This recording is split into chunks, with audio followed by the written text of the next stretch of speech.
హైదరాబాద్ గోల్నాకాలో మూసీ బాధితులను BRS working president KTR పరామర్శించారు. తులసిరామ్ నగర్ బస్తీ వాసులతో కేటీఆర్ ముఖాముఖి అయ్యారు. ఈ క్రమంలో కాంగ్రెస్ ప్రభుత్వం కేటీఆర్ నిప్పులు చెరిగారు. పేదల ఇల్లు కూల్చి ఎవరికి దోచిపెడతారు అంటూ ప్రశ్నించారు. దసరా పండుగ సంతోషంగా చేసుకోలేని దుస్థితి తెచ్చారంటూ మండిపడ్డారు. 2 లక్షల మందిని రోడ్డుపై పడేసే కుట్ర మూసీ ప్రక్షాళన పేరుతో చేస్తున్నారంటూ ఆరోపించారు. రేవంత్ మగాడైతే ఇచ్చిన హామీలు అమలు చేయాలని కేటీఆర్ డిమాండ్ చేశారు. ఇందిరమ్మ రాజ్యం అంటే ఇల్లు కూలగొట్టడమేనా అని ప్రశ్నించారు కేటీఆర్. మీ లంక మీదకి బుల్డోజర్ వచ్చినా ట్రాక్టర్ వచ్చినా ఇవి రానియకుండా ఇక్కడనే కంచె అడ్డం పెట్టుండ్రి. మొత్తం అందరూ వచ్చి తలుకోండి. ఆ డ్రైవర్ని అడుగుండ్రి, ఆ బుల్డోజర్ డ్రైవర్ను, అన్న నీకు కొంపున్నదా, నీకు ఇంటికాడ పిల్లలు ఉన్నారా, భార్య ఉన్నదా, నీ ఇంటి మీదకి ఎవడన్నా బుల్డోజర్ చేస్తే నువ్వు ఊరుకుంటావా అని అడుగుండ్రి. 40 ఏళ్ళకెళ్ళి 50 ఏళ్ళకెళ్ళి ఇక్కడనే ఉంటున్నాం. రిజిస్ట్రేషన్లు అయినాయి, మాకు పర్మిషన్లు ఉన్నాయి, ట్యాక్సీలు కడుతున్నాం, ఏ లెక్కన గులగొడతావని అడగాలి. ఇలా ఇందిరమ్మ రాజ్యం అన్నాడు. ఇందిరమ్మ చెప్పిందా, సోనియమ్మ చెప్పిందా ఇల్లు గులగొట్టమని? ఎవరు చెప్పిండు? ఎవరు చెప్పలే. ఇందిరమ్మ రాజ్యం ఇల్లు కట్టిస్తా అన్నావు, ఇల్లు గులగొడతా అని చెప్పలే.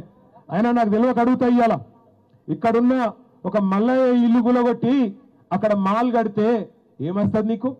మల్లయ్య ఇల్లు బుడ్డ ఇల్లే కావచ్చు, 100 గజాలలో ఉండొచ్చు. దాన్ని గులగొట్టి పక్కన ఇల్లు గులగొట్టి హోటల్ కడతా, మాల్ కడతా, పెద్ద పెద్ద పార్కులు కడతా ఎవరి కోసం? ఇక్కడ ఉన్నాయన్ని బొందలగడ్డలు చేసి ఇక్కడ ఉన్న వాళ్ళందరినీ లేపేసి దాని మీదకి వెళ్ళేదో కడతా అంటే ఎవరి కోసం అని నేను అడుగుతున్నా. అత్తలను చూసుకుంటా, కోడలను చూసుకుంటా, నల్ల బిల్లులు కడతా, కరెంటు బిల్లులు కడతా, మీరు కట్టే అక్కర్నే లేదు, సోనియా గాంధీ కడుతుంది, ఫ్రీ గ్యాస్ ఇస్తా, ఫ్రీ బస్సు పెడతా, ఇన్ని కథలు చెప్పిండు. ఇవాళ ఎప్పుడైనా చెప్పిండా ఇల్లు గులగొడతా అని? ఇల్లు గులగొడతా అంటే ఓట్లు పడుతున్నానా? మీరు గెలిపించిన ఎంపీ ఏడవేండు? మీరు గెలిపించిన ఎంపీ, మీరు ఓట్లేసి అంబర్పేట నుంచి గెలిపించిన కిషన్ రెడ్డి ఏడవేండు? ఎందుకు మాట్లాడతలేడు? మరి ఏం అదలు మా ఇద్దరు ఏమైనా బదులుకున్నారా ఏంది? కిషన్ రెడ్డి రేవంత్ రెడ్డి బదులుకున్నారా గరీబ్ గాలని లేపేమని? అందుకే నేను అడిగేది మిమ్మల్ని అర్థం చేసుకోండి. ఎవరు గరీబులతో ఉంటారో అర్థం చేసుకోండి. ఎవరు మీకు కష్టం వచ్చినప్పుడు మీతో ఉంటారో చూడుండ్రి. ఎవరి నియతేందో తెలుసుకోమని చెప్పి నేను అడుగుతా ఉన్నా.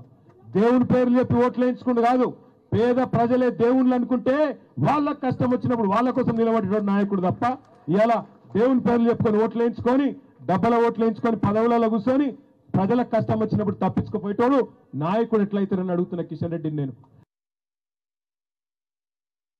బయటికి చెప్పే లెక్కలు వేరున్నాయి, లోపల లెక్కలు వేరే అలాగే ఉన్నాయి. బయటికి ప్రభుత్వం చెప్తుంది దగ్గర 18,000 20,000 మంది పోతారని చెప్తుంది, కానీ లోపల లెక్కలు వేరే ఉన్నాయి. దగ్గర 40,000 మందిని, 40,000 కుటుంబాలను, అంటే దాదాపు 1,50,000 2 లక్షల మందిని రోడ్ల మీద వారేసే ప్రయత్నం ఈ మూసీ ప్రాజెక్టు. ఎవడు అడిగిండి అసలు నేను మూసీ ప్రాజెక్టు చేయమని? గరీబులకు 2,500 ఇస్తాను, అది ఈమని అడుగుతున్నారు. మాకు బతుకమ్మ చీరకు కేసీఆర్ ఉన్నప్పుడు చీర పెడుతుండే, నువ్వు 2 చీరలు పెట్టి నేను కాదన్నాడు ఎవడన్నా? రంజాన్కు కేసీఆర్ ఉన్నప్పుడు తోఫా వస్తుండే గరీబులకు, ఇప్పుడు అది కూడా దిక్కులేదు. క్రిస్మస్కు కానుక వస్తుండే, అది దిక్కులేదు. సర్కార్ దవాఖాన కాన్పుకోతే కేసీఆర్ కిట్ ఉంటుండే, అందులో అన్ని సౌలతులు ఉంటుండే. నేను మిమ్మల్ని అడిగేది ఒక్కటే, గరీబులకు పని చేయమని గద్దెనెక్కిస్తే గద్దెలెక్క అయ్యాల గరీబుల ఇల్లు గులగొడతా, నేను మిమ్మల్ని ఖతం చేస్తా, మిమ్మల్ని రోడ్డు మీద వాడేస్తా అంటే చూసుకుంటా ఊకునేందుకు మేము ఇవ్వాలని కూడా సిద్ధంగా లేము. మీతో పాటు భుజం కలిపి మేమే ఇక్కడికి వచ్చి అడ్డుకుంటామనే మాట కూడా నేను విజ్ఞప్తి చేస్తా ఉన్నా. దయచేసి మీరు ఐకమత్యంగా ఉండండి.